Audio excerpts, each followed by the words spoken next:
ज्ञानारी, वैतरणी नदी तो तुम्हें पार करनी होगी, किंतु नौका पर नहीं। और यदि तुम्हारा यातना शरीर मध्य में ही निष्प्राण हो गया तो तुम में पुनः प्राण डाला जाएगा। ये जल नहीं, लहू प्रतीत हो रहा है।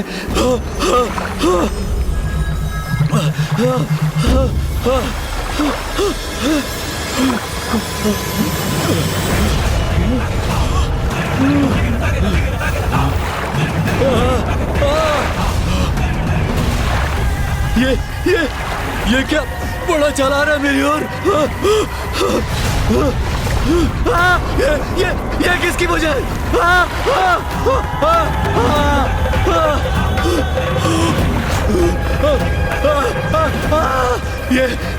ये कैसे भयंकर नदी है ये?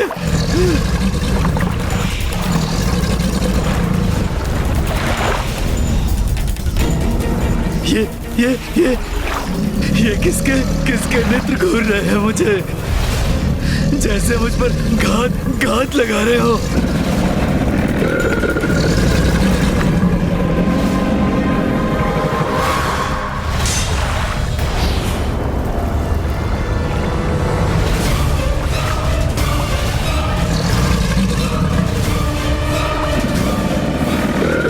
रक्षा करो, कोई तो रक्षा करो मेरी।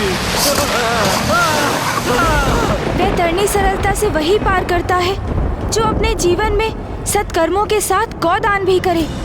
दुरात्माओं को तो यहाँ गौदान का भी कोई लाभ नहीं होता। उन्हें तो अपने पापों के भीषण दंड भुगतने ही पड़ते हैं यहाँ। इसलिए मनुष्य को अपने जीवन में धर्म से नहीं भटकना चाहिए।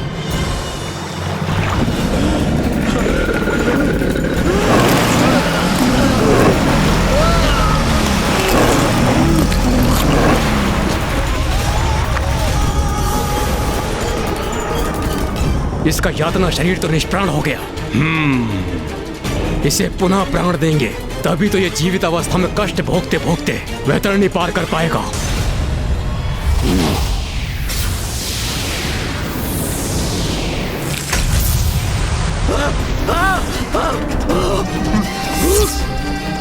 मुझे जीवन क्यों किया? मृत्यु चाहता हूँ मैं, और कष्ट नहीं सह सकता। ज्ञानारी, तुम्हें तो वैतरणी पार करनी होगी। जो तुम्हारा यातना शरीर जीवित अवस्था में ही कर सकता है। और स्मरण रहे, जितनी बार तुम्हारा यातना शरीर मृत अवस्था में जाएगा उसे हम पुनः जीवित करेंगे। तुम्हें ये कठिन यात्रा पुनः आरंभ करनी होगी। नहीं, नहीं, नहीं।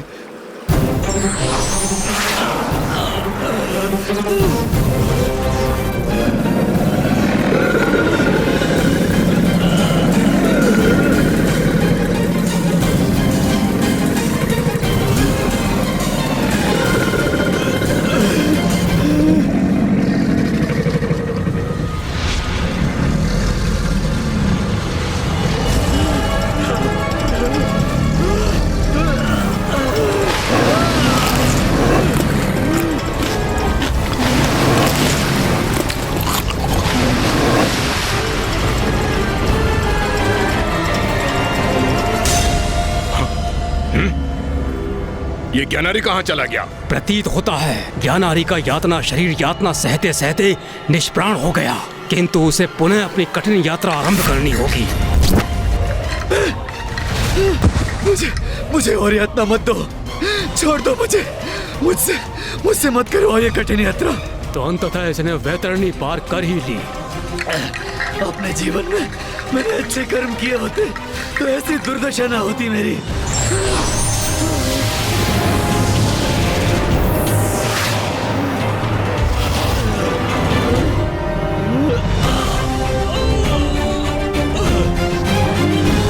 शरीर को तो यथावत कर दिया तुमने, किंतु अभी भी कष्ट हो रहा है मुझे, जैसे वो भयंकर जीव मेरे शरीर को नोच नोच के मेरा भक्षण कर रहे हो।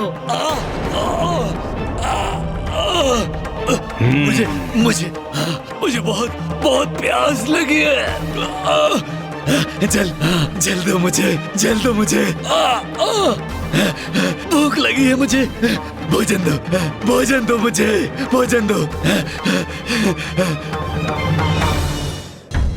ब्राह्मण देवता, और कितनी यातना सहनी होगी मेरे पिताश्री को। उनकी ये यात्रा कब संपन्न होगी? वत्स सुबोध, तुमने तो अभी 8वें माह का ही पिंडदान किया है और इस यात्रा की अवधि तो 1 वर्ष की होती है ना। अभी तो ज्ञानारी जी को यमलोक पहुंचने में 4 माह और लगेंगे। मुझे ऋषि जैगेश्वी की चिंता सता रही है। माँ को भी शीघ्र लौटकर पिताश्री को काशी लौटाने का वचन दिया है मैंने। ज्ञानारी और सुबोध के प्रति अपना दायित्व संपन्न होते ही मुझे वहाँ लौटना होगा।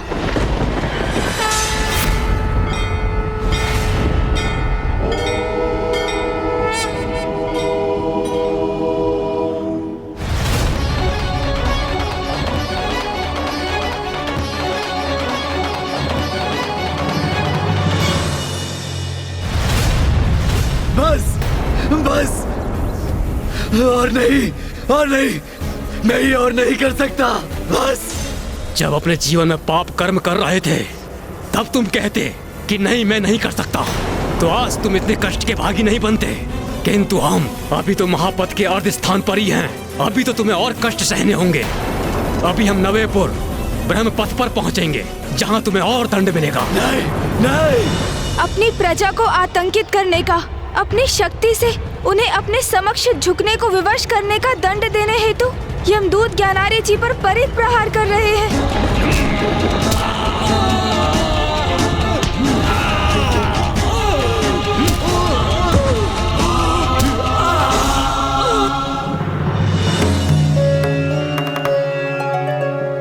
दसवेपुर अर्थात दुखदपुर अपने राज्य के वृद्ध जनों को अपना दास बनाकर उन्हें पीड़ित करने का दंड प्राप्त हो रहा है उसे। अब ज्ञानारी जी 11वें नानाक्रंदपुर में प्रवेश कर मदिरा पान कर निर्बलों पर अत्याचार करने के कारण वे यातना पा रहे हैं।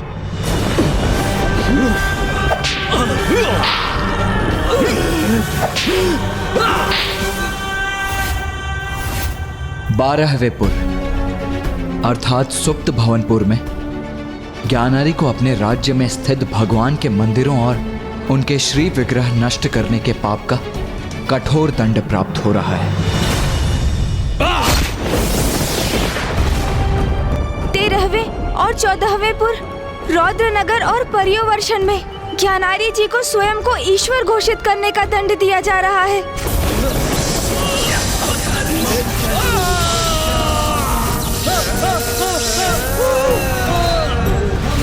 और 15वें एवं 16वें अर्थात शिटाड्यपुर एवं बहुधर्म भीतिपुर में ज्ञानारी को प्रथम पूज्य गणेश का अपमान करने के महापाप का दंड प्राप्त हो रहा है।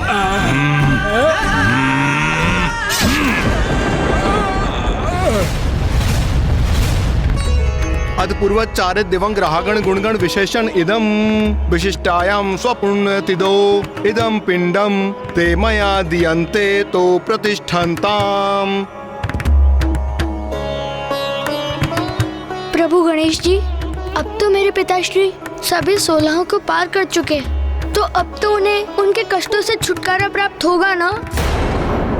तुम्हारी यात्रा आरंभ हुए 1 वर्ष की अवधि बीत चुकी है। देखो, वहाँ देखो ज्ञानारी।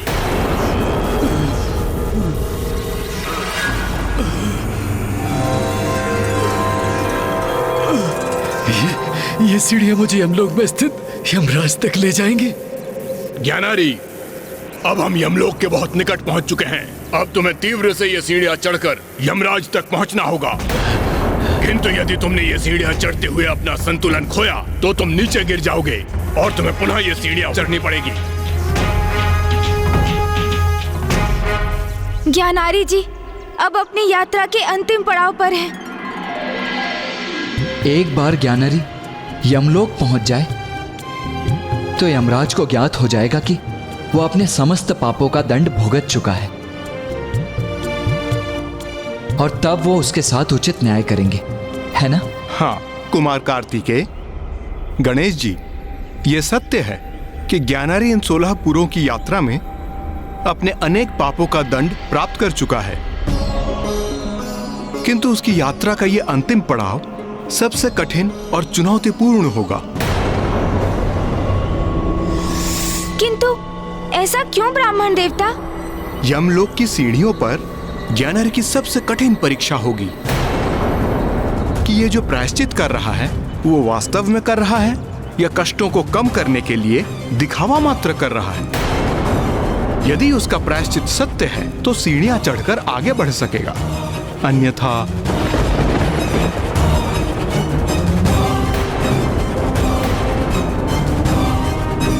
वो नीचे गिरेगा और उसे ऊपर चढ़ना पुनः आरंभ करना होगा।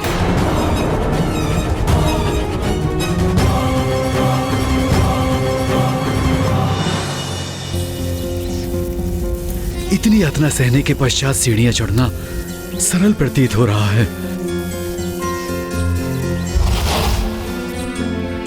अब तुम्हें पाश से बांधने की आवश्यकता नहीं है। वैसे भी यहाँ से तुम कहाँ भागोगे? तो बताओ ज्ञानारी, क्या अपने जीवन में किए गए पाप कर्मों का पश्चाताप है तुम्हें? हाँ है, पश्चाताप भी है, ग्लानि भी है अपने अपने सभी पापों को लेकर। अब मैं ऊपर चढ़ूं?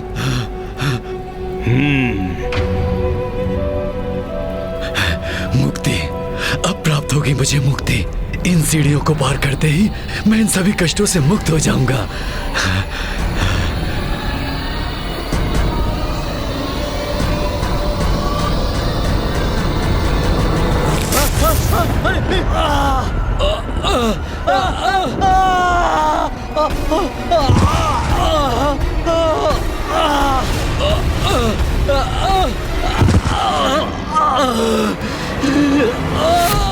ज्ञानारी जी संतुलन खोकर नीचे गिर गए। अंततः हुआ वही जो ब्राह्मण देवता जगराव जी ने कहा। जब तक ज्ञानारी सच्चे हृदय से पश्चाताप नहीं करता वो सीढ़ियां चढ़कर यमराज तक कदापि नहीं पहुंचेगा। क्या हुआ ज्ञानारी? तुमने अपना संतुलन खो दिया, नीचे गिर गए। तुम तो अपने पापों के लिए पश्चाताप से भरे हो ना, तो ऊपर क्यों नहीं चढ़ पाए? गिर क्यों गए?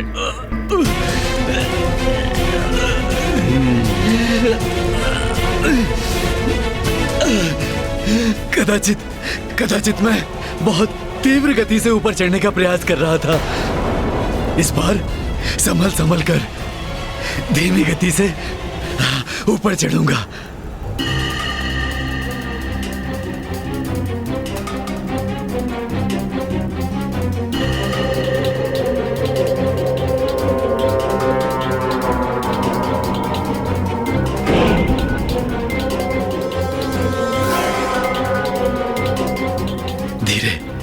धीरे धीरे आगे बढ़ूंगा तो अवश्य अपना संतुलन बनाए रखने में और ऊपर यमराज के समक्ष पहुंचने में सक्षम होऊंगा मैं, जो मेरे साथ न्याय कर मेरे आगामी लोक को निर्धारित करेंगे।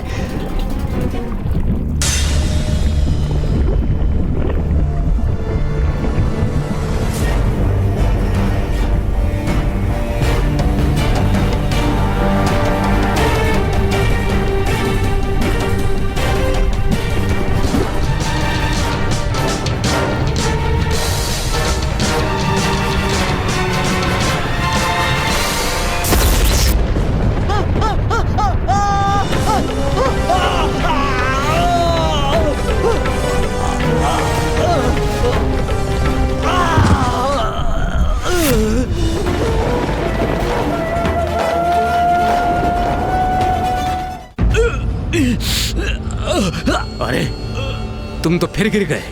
ज्ञानारी सत्य कहो, तुम वास्तव में पश्चाताप का अनुभव कर रहे हो ना?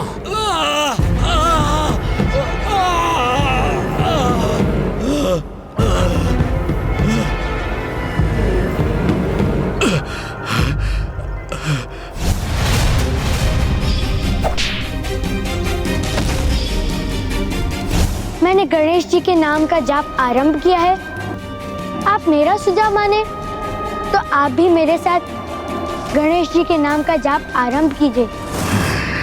बहुत सुंदर और मधुर है उनके नाम का जाप। ओम गण गणपते नमः।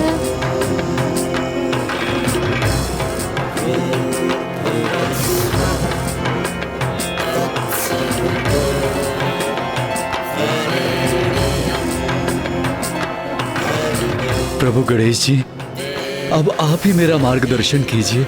ओम गणेशाय नमः। ओम गणेशाय नमः। ओम गणेशाय नमः। उस गणेश से अपने पिता का प्रतिशोध लूंगा। फेंको इस मूर्ति को, अन्यथा मैं स्वयं उठाकर इसे फेंक दूंगा। मैं त्रिलोक विजेता, मैं ही सत्य हूँ, मैं ही ईश्वर, मैं ही सत्य हूँ, मैं ही ईश्वर। फेंको इस मूर्ति को। गणेश का तो मैं वध करूंगा ही, मैं ही सत्य हूँ, मैं ही ईश्वर। बहुत बड़ा पापी हूं मैं, अनेकों पाप कर्म किए हैं मैंने। मैं तो भयंकर दंड का भागी होने योग्य हूं। अपने जीवन में मैंने पुत्र, पिता, पति होने के किसी भी दायित्व का अथवा जीवन के किसी भी धर्म का पालन नहीं किया। दुर्बलों को सताया, उन पर अत्याचार किया। प्रथम पूज्य गणेश जी का अपमान करने का घोर पाप किया है मैंने। अपने सभी पापों के लिए मैं आपसे क्षमा याचना करता हूं। क्षमा कीजिए प्रभु, क्षमा कीजिए मुझे। प्रभु गणेश जी, मुझे क्षमा कीजिए। मुझ पापी को क्षमादान दीजिए प्रभु, क्षमादान दीजिए प्रभु। ज्ञानारी,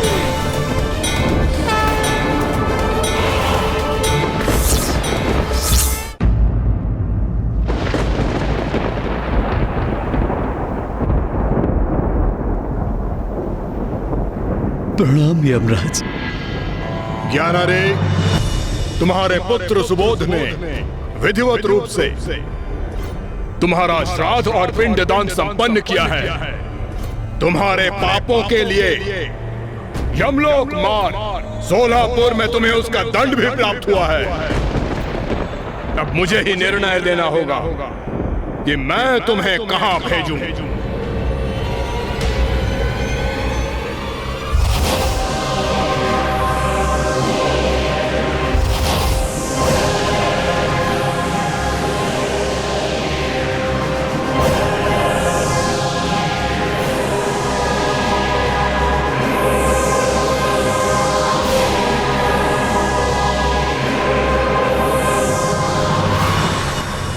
तुमने अन्य पापों के साथ स्वयं को ईश्वर घोषित करने का महापाप किया है।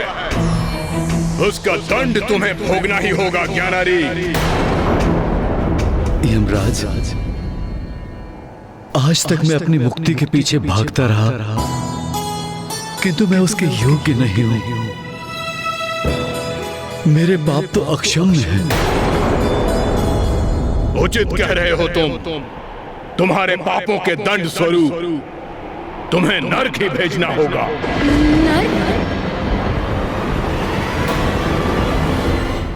धन्यवाद, धन्यवाद यमराज, धन्यवाद।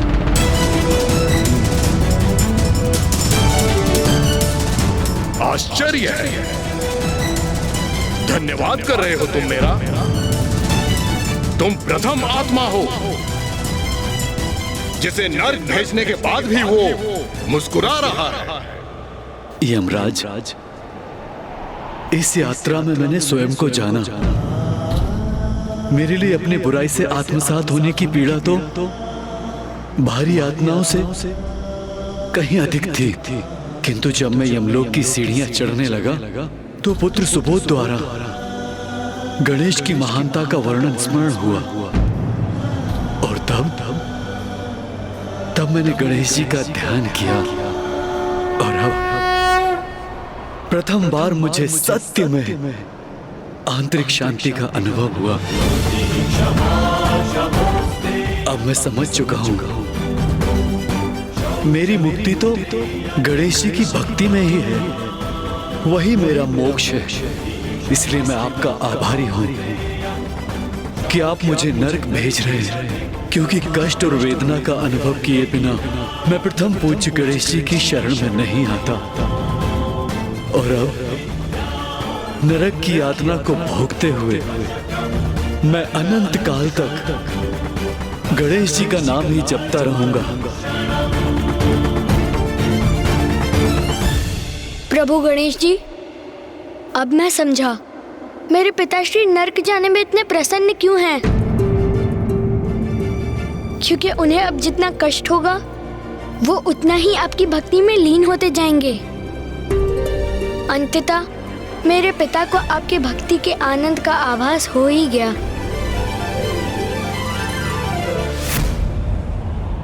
तो उचित है अब तुम नर्क की ही यातना सहो।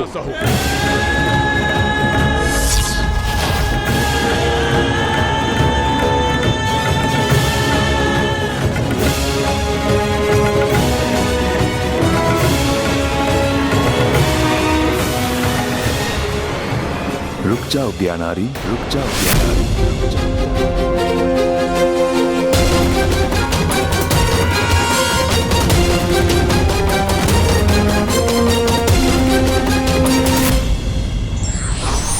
भूल स्वीकार कर उसका प्रायश्चित यदि समय रहते व्यक्ति कर ले तो उसका लोक और परलोक दोनों सुधर जाता है।